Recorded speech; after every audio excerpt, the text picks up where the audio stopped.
Welcome to class. I'm Dr. Bethany Flora. I'm here to begin a very probably segmented series about organizational theory.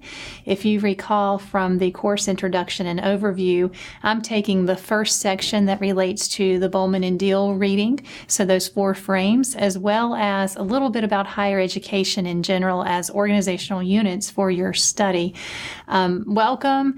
I hope that this is informative, and bear with me because I'll try to stick to script, but as if we were in a face-to-face classroom. I'm a professor and we go off script. That's what we do. So bear with me, but let's begin this section of an intro to organizational theory to talk briefly about what you think when I say the word theory. What kind of connotative thoughts come into your mind. It could be something like this that you're seeing there on the screen. I hope by the end of this brief presentation you'll be more excited about studying theory. And the way I want to present the study of organizational theory to you is using a trick that I've learned along the way. Highly educated people like yourselves really appreciate what we call the golden circle model. And so often we will start with the what instead of the why. But it's better to start with the why. So in order to convince you of why it's so important and so fun to know about organizational theory, I'm going to use the golden circle model. So I'm going to begin with why, then move to how, and then last finish up with what in this brief presentation. So why do we study organizational theory? Well, it really is to improve your practice as leaders. All of the reading, all of the work that you'll do in this course does not matter if you don't translate that into your professional practice. So the real reason we study organizational theory is to build and improve our leadership practices. Bowman and Dill say this, and it's worth repeating, that organizations must be viewed through multiple realities. And part of the reasons we use these 4 different frames is to take those 4 different multiple realities to view organizations, in particular organizations of higher education, post-secondary organizations. Now, this is my thought, not Bowman and Dill's thought, but in general, people are kind of irrational. If you study psychology, if you observe people, if you are reflective and know yourself, we can be irrational. And so the study of organizational theory and the application then of organizational theory to our leadership practice helps irrational people become more rational leaders, and it certainly helps us create more rational organizations. Doesn't say that organizations behave always rationally, but the use of some of these tools that you'll learn in this class, the hope is that you will help make the organizations where you work more rational places. And I think this will come to light as we work through this slide set today.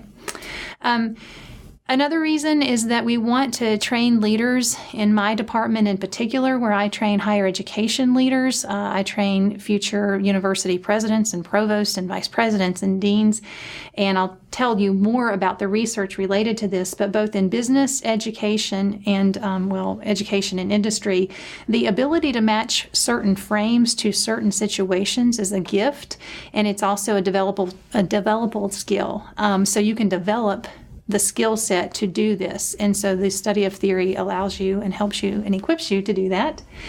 And as everything else that you've probably discovered when you take these inventories, for instance, leadership inventories or the Myers-Briggs inventories, we tend to have a dominant frame preference, which can influence our reactions and responses as leaders.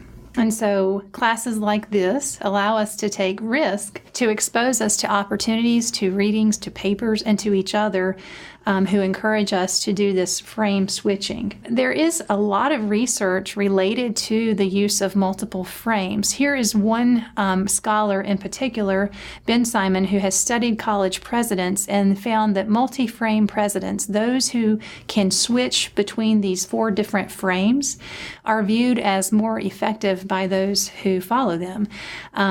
Now, she also found that presidents who are typically new in their roles tend to rely on one frame, the structural or the human resource frame, and those who rely on a single frame were particularly likely to be seen as ineffective leaders. We have to give these folks some grace because, as you all probably would do the same way that I would do if I were a new president, one of the first things I would want to wrap my brain around would be the structures of the organization in which I lead, the strategic plan, the goals, and the objectives of the organization that I'm leading. And so the reliance for newcomers to use that structural frame and then the human resource frame is a very natural tendency. So we shouldn't beat ourselves up that we do that. The purpose and the point of me bringing this to your attention is that I don't want us to get stuck there. And so it's very important that we begin to see the use of multiple frames to view organizations as a skill set that we all want to develop. The scholars, the authors of your book, are also scholars who've conducted their own research. And so here I'm presenting some studies that then confirm what you just saw. That's not just presidents, not just academia, but also in business and industry. Their research went across business and education, and they also found that those leaders who use multiple frames, the studies consistently correlated the use of multiple frames with effectiveness as a leader. Now, this is interesting. We all have probably thought about differences between being a manager and being a leader. I'm sure you do that a lot in your roles. It's interesting that the structural frame, the gift of that, or the use of the structural frame, is effective, or is what people view as to be correlated with effectiveness as a manager. And the use of the political and symbolic frames are what people find to be highly correlated to the effectiveness as a leader. Again, just research to really draw out the fact that the use of these frames and the ability to then translate what you're learning in this class into your practice will indeed help you become a more effective leader. That is the goal. That is my goal, at least. So moving away from why should we study organizational theory, which I hope you've gathered to make yourselves better leaders in practice, to the question in the Golden Circle model, one level out, is how. How do we study theory? Well, in a nutshell, theories are experiences and ideas that have been empirically tested over time and proven over time. But when I say the word proof, go back to your scientific method. Remember those hypothesis testing and those classes that you took in science? Keep in mind that we can never really prove anything to be true. We only prove alternatives to be false. Not trying to confuse you there, but theories in general are things that have been proven. But what's been proven is that their alternatives are highly likely to not be false. Or does that make sense? I hope so. So theories are built and tested through empiricism. And empiricism, it contains both observation and measurement. So you probably actually have some of your own personal theories about people, about athletes, about universities that you have experientially developed. So through observation, but also you have used data. I have no doubt that many of you in this class are using data to make decisions as leaders. And that's more of the measurement side of theory. And keep in mind that theories are windows. They are very intentionally comprised of very unique and specific constructs. So when you read the literature and you are reading about a theory, often that theory is broken down into several different constructs that then comprise the theory. One way to think about it is in quantitative research, those constructs often can become variables that you are measuring to comprise a study or to develop a model. So this sounds kind of esoteric, I think, maybe in a way, but I want just to show you that you do this all the time. You use theory all the time, whether or not you recognize it. So this is the example I use in the research classes I teach a lot. We cognitively use theoretical constructs all the time. So if you look at this picture of a fruit salad, and I told you to pull out the blueberries, your eyes immediately go to the blueberries.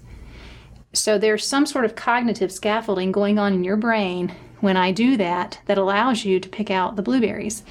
That scaffolding are the constructs of a blueberry. You have a theory about blueberries in your mind that allows you to think about the constructs or what makes up a blueberry in order to look at this mess and identify the blueberries, right? So you think small, round, blue, whatever you're using in your mind, small, round, blue, those are the constructs of a blueberry. What we'll be doing in this class is taking constructs of Bowman and Dill's structural, human resource, political, and symbolic frames. Each of those four have unique constructs within them. and we'll use those constructs to look at higher education organizations. So we can learn to do this in higher education scholarship and in leadership scholarship. And a reminder that if you were in a doctoral program in educational leadership, if you were in a doctoral program in business, you would be doing this. And now in your doctoral program in global sport leadership, you'll be doing this. So the study of organizational theory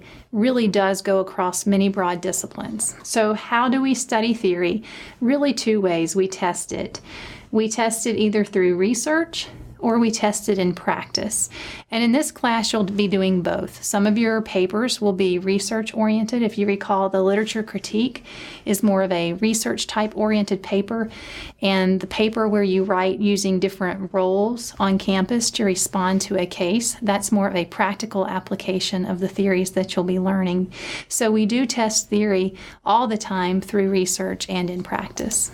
Now, just to finish up here, before we move on to the next session, we want to study the theoretical perspectives, and keep in mind these are kind of broad, general frames for looking at organizations.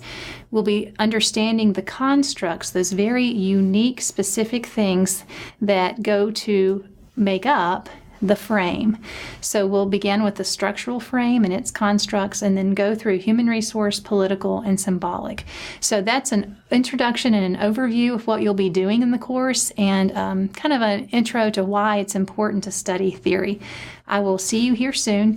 Thanks for your attention. Take care.